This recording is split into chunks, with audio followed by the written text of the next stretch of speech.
Sundin na nila ang klarong lingwahe ng saligang batas. Hindi po pwedeng babaguhin nyo ang lingwahe at kung ano-ano ang mga dahilan na ibinibigay nyo. Wala naman sinasabi ang saligang batas. Nagdadagdag kayo ng mga kalakaran para lang masunod ang inyong kagustuhan. Pag tinuloy nyo ang paglabag sa saligang batas para lang matanggal ninyo sa Panguluhan sa 2028 itong si Inday Sara, maniwala kayo. Kayo po ay agusin ng isang malaking bahan ng diskontento at pagagalit ng taong bayan. Talaga, itong mga senador, gawin na nila ang kanilang tungkulin. Sundin na nila ang klarong lingwahe ng saligang batas. Hindi po pwedeng babaguhin nyo ang lingwahe at kung ano-ano ang mga dahilan na ibinibigay nyo. Wala naman sinasabi ang saligang batas. Nagdadagdag kayo ng mga kalakaran para lang masunod ang inyong kagustuhan. Maniwala kayo, pag kayo po ay gagawa na naman ng mga kilos na nagpapakita na kayo ay partidista o loyal kayo sa inyong mga kinabibilangang partido o ng palasyo o kung sino pa man at hindi yung mga sarili niyong pag-iisip, maniwala kayo. Pag tinuloy nyo ang paglabag sa saligang batas para lang matanggal ninyo sa Panguluhan sa 2028 itong si Inday Sara, maniwala kayo. Kayo po ay agusin ng isang malaking bahan ng diskontento at pagagalit ng taong bayan. Hindi lamang kayo mga senador. Lahat ng mga may hawak ng kapangyarihan madadamay dahil ang taong bayan ay galit na at gusto nilang bigyan ng parusa ang mga taong ito. Sapagkat alam po niyo ang taong bayan, meron mga pagkakataon na tinotolerate nila yung kabubuhan o kagaguhan ng mga nasa kapangyarihan.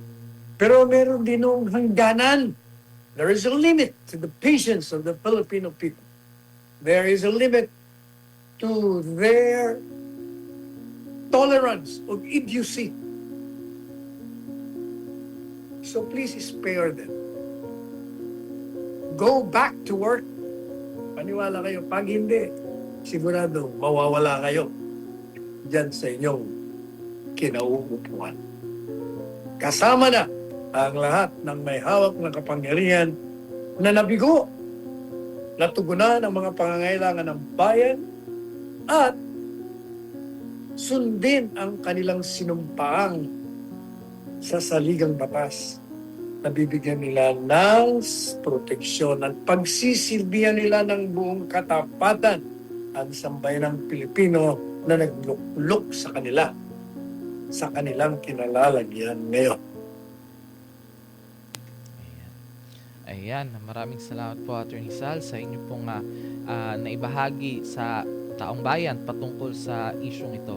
Pero kaugnay niya, Attorney Sal, ay tanggap tayo ng balita dahil ipinaliwanag ng isa sa mga framer ng 1987 Constitution kung bakit may tinatawag na fixed supermajority sa saligang batas kaugnay ng impeachment case laban kay Vice President Sara Duterte. Si MJ Mondehar sa report.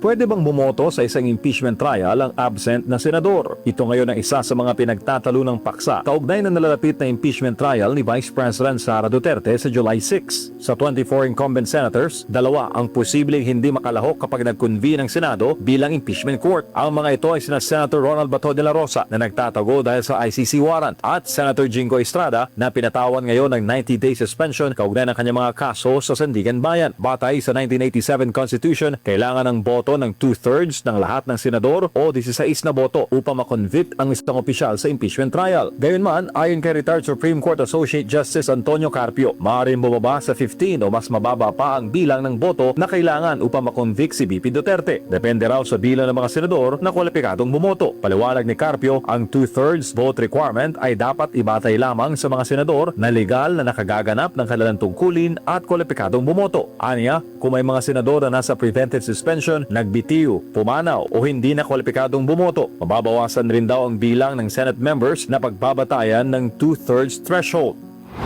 Pero iba naman ang pananaw dito ni retired Supreme Court Associate Justice Adolfo Ascuna. Nanindigan si Ascuna na nananatiling 16 na boto o 2/3 ng kabuang 24 na senador ang kailangan para mahatulang guilty si VP Duterte sa nalalapit na impeachment trial. Ayon kay Ascuna, dapat pa rin isama sa bilang ang lahat ng miyembro ng Senado kahit sila ay nasa ibang bansa, may sakit o nakakulong, basta't nananatili silang senador. Anya, maaari lamang silang hindi isama sa kompetasyon kung sila ay pumanaw, nagbitiw o tuluyan natanggal sa pwesto. Ipinaliwanag pa ni Attorney Ascuna na walang middle ground sa usaping ito dahil bawat senador ay kumakatawan sa mamamayang Pilipino. Anya, ang hindi pagsama sa kanila sa kompetasyon ay katumbas ng misrepresentation ng kanilang mga nasasakupan. Binigyang din na dating maestrado na itinatakda ng konstitusyon ang isang fixed supermajority vote requirement upang matiyak na ang pagpapatalsik sa pinakamatataas sa opisyal ng bansa ay may malawak na suporta. Anya, ang pabago-bagong voting threshold ay maaaring pagmula ng manipulasyon. Dagdag niya, layunin ng konstitusyon na protektahan ang matataas sa opisyal ng bansa laban sa madaling pagpapatalsik sa pamamagitan ng pagpigil sa anumang manipulasyon na maaaring magresulta sa hindi paglahok ng ilang senador sa proseso. Si Justice Acuna ay isa sa mga hinirang na miyembro noon ng 1986 Constitutional Commission na bumalangkas at sumulat ng kasalukuyang saligang batas o ang ating 1987 Constitution. Para sa Diyos at sa Pilipinas kung mahal, MJ Mondihar, SMNA News. Ayan, Attorney Sal. Ano pong inyong komento sa naging pahayag din ng isang dating maestrado? Bago pa ho sila nagkomento, matagal na nating tinatalakay yun. Actually, ini-echo lang nung isa yung mga sinasabi na natin dito, di ba? Sa aking column, sa aking mga komentaryo, sa aking mga sinabi na natin, hindi mo pwedeng baguhin ang 2/3 vote na tinatawag for conviction. 16 talaga. At maliban na lang, sabi ko rin noon, ilis na namatay na yan. Hindi na 24 mga senador. Hanggang buhay ang mga yan, kahit nasa ang lugar yan, sila ay sinunod pa rin. Kaya pag sinabi ng saligang batas na 2/3 vote ng mga senador, ibig sabihin yung mga nandyan na buhay. Mga membro. Kaya wala. Kaya naman si Tony Carpio, brad natin uwi yan sa Sigma na pero wala. Problema si Tony, baka nadadala ka lang ng pagkatilaw mo. Kaya na ayaw ko sa'yo Kailangan, hindi ka kaya. Prinsipyo. Hindi po pwede yung bakit kakampi nababago na yung yung interpretasyon mo, yung mga opinion mo. Pagkalaban, naku, binabanatan mo sa mga opinion mo. Hindi pa pwede yung gano'n. Hindi tayong uusad. Hindi tayo magkakaroon ng pagbabago. Kung yung mga sarili natin, hindi natin binabago.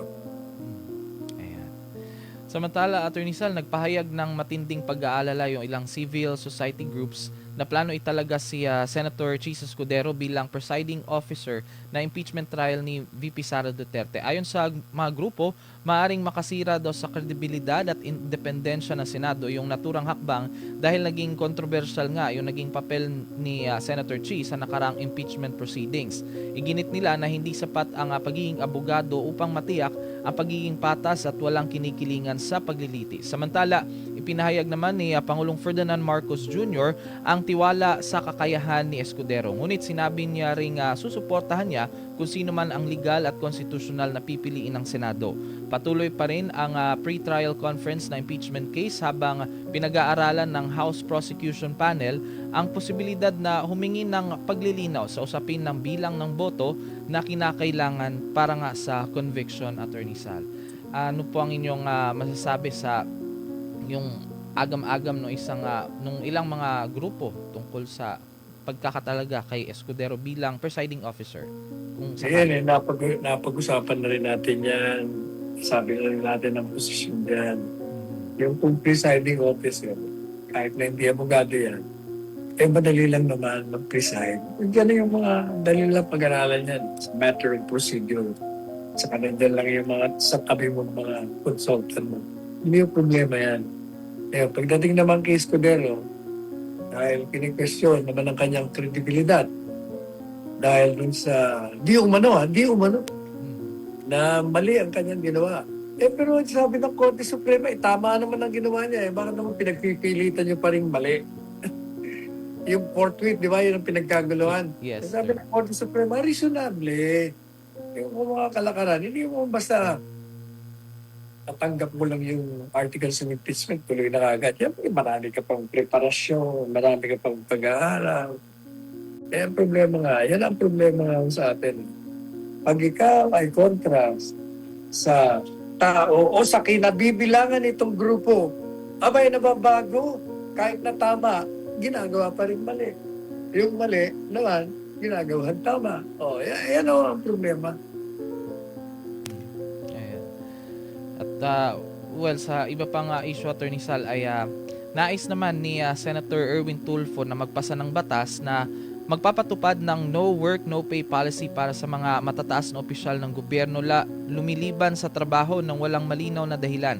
Saklaw sa panukala ang Pangulo, Vice Presidente, mga senador, kongresista at mga kalihim ng gabinete at iba pang matataas na opisyal. Ayon kay Tulfo, hindi patas na hindi sumasahod ang mga ordinaryong empleyado kapag absent, habang patuloy namang tumatanggap ng sweldo yung ilang opisyal kahit na matagal nang hindi pumapasok. Iminungkahi rin niya na alisin ang mga allowance ng mga opisyal na lumiliban ng walang wastong leave. Binanggit niya ang kaso ni Senator Jinggoy Estrada na kusang humiling na putulin yung kanyang sweldo matapos na hindi na makadalo sa mga pagdinig dahil sa kanyang pagkakakulong, Attorney Sal. Sang-ayon ka ba dito, Attorney Sal, sa panukala ni Senator Tulfo? Hindi naman taong yan hindi na nag-iisip low bender na, low breaker pa, yabang pa. Alam po ninyo, hindi mo na kailangan ng batas na yan. Eh talaga naman no policy ever since, pag hindi ka nagtrabaho, ngayon, kung ikaw yung nag-leave, syempre may sahod ka pa rin. O, sasabihin mo, pag ang presidente hindi nagtrabaho, hindi mo alam kung ano ang trabaho ng presidente. Ang presidente, kahit natutulog, anytime, nagtatrabaho pa rin yan.